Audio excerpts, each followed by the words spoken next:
Ja, das kann ich dir schon sagen.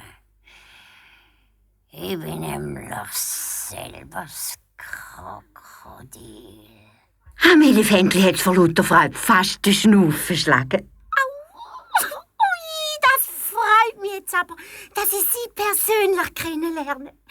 Also sagen Sie mir jetzt bis so gut, was Sie einmal zum Mittag haben. Ich verspritze fast vor Gewunder. Also gut, aber musst ganz nah rankommen, dass das kein so flüstern. Ich brauche jetzt nicht alle zu hören. Du hättest Elefantli seinen Kopf ganz nah an den gefährlichen Rachen vom Krokodil angestreckt. Das Krokodil hat's an seiner Stumpfnase gepackt und zwischen den Zähnen gekrächzt. Ich kann zum Beispiel wollen Elefantli als Vorspieß. Da ist das Elefantli schülich verschrocken und hat mit einer eingeklemmten Nase gejummert. Nein, lass mich los! Sie tun mir weh!